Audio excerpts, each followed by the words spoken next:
Assalamualaikum warahmatullahi wabarakatuh.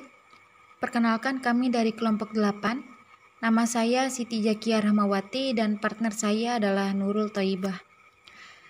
Adapun yang akan kami presentasikan hari ini adalah yang pertama, kelembagaan, program dan pengelolaan pendidikan. Yang kedua, upaya pembangunan pendidikan nasional. Pengertian pendidikan. Pendidikan adalah suatu usaha sadar untuk menyiapkan peserta didik agar berperan aktif dan positif dalam hidupnya sekarang dan yang akan datang. Dan pendidikan nasional Indonesia adalah pendidikan yang berakar pada pencapaian tujuan pembangunan nasional Indonesia. Kelembagaan, program, dan pengelolaan pendidikan.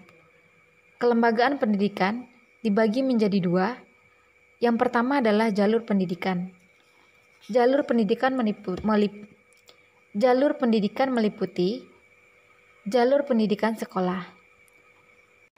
Jalur pendidikan sekolah merupakan pendidikan yang diselenggarakan di sekolah melalui kegiatan belajar mengajar secara berjenjang dan bersinambungan. Contohnya pendidikan dasar, pendidikan menengah, dan pendidikan tinggi yang bersifat formal. B. Jalur pendidikan luar sekolah. Sekolah merupakan pendidikan yang bersifat kemasyarakatan yang diselenggarakan di luar sekolah melalui kegiatan belajar mengajar yang tidak berkesinambungan.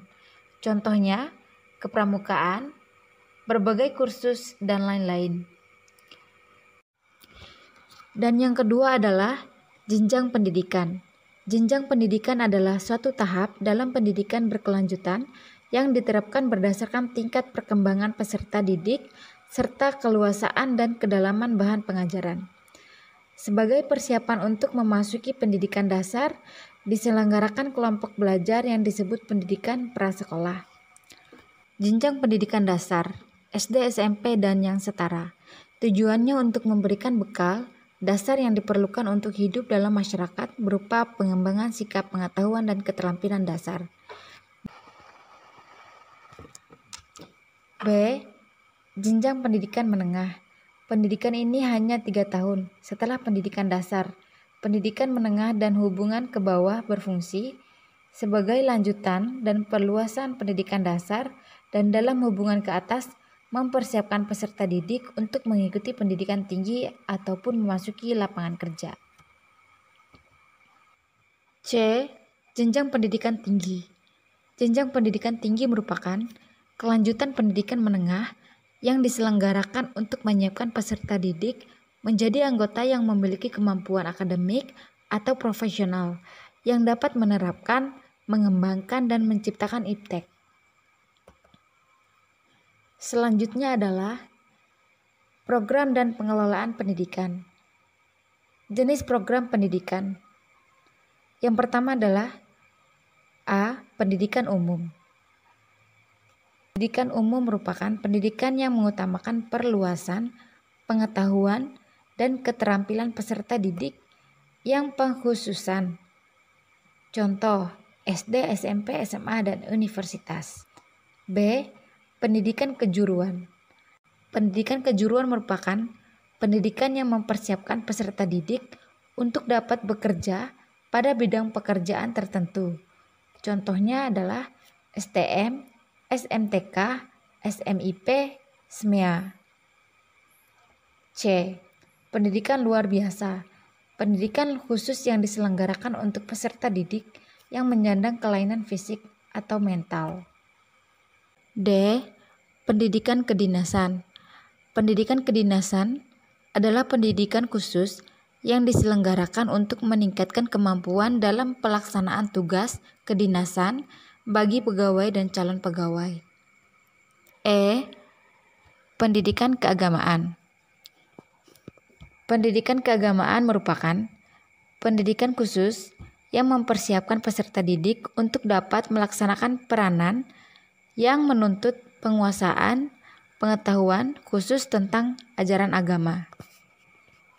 Contohnya seperti madrasah ibtidaiyah, sanawiyah, PGAN atau pendidikan guru agama negeri, dan IHD. Institut Hindu-Drama. Kurikulum program pendidikan. Kurikulum memberi bekal pengetahuan, sikap, dan keterampilan kepada peserta didik. Kurikulum pendidikan nasional mengisi upaya pembentukan sumber daya manusia untuk pembangunan. Kurikulum yang mengandung aspek kesatuan nasional memberikan bekal kesadaran dan kesatuan nasional, semangat kebangsaan, kesetiaan sosial, serta mempertebal rasa cinta tanah air yang disebut kurikulum nasional, sedangkan yang mengandung unsur-unsur lokal disebut muatan lokal. Kurikulum muatan lokal. Muatan lokal adalah program pendidikan yang isi dan media penyampaiannya dikaitkan dengan lingkungan alam, lingkungan sosial, dan lingkungan budaya serta kebutuhan daerah. Upaya pembangunan pendidikan nasional. A. Upaya pembangunan pendidikan. Yang pertama, pembaruan landasan yuridis, kedua, pembaruan landasan kurikulum, ketiga, pembaruan pola masa studi, keempat, pembaruan tenaga pendidik. B. Dasar dan aspek legal pembangunan pendidikan nasional. Ada 6 program pokok, yaitu perluasan dan pemerataan kesempatan mengikuti pendidikan, peningkatan mutu pendidikan, peningkatan relevansi pendidikan, peningkatan efisiensi dan efektivitas pendidikan, pengembangan kebudayaan, pembinaan generasi muda. Cukup sekian penyampaian dari kami kelompok 8. Jika ada salah kata dalam penyampaian kami mohon maaf. Wassalamualaikum warahmatullahi wabarakatuh.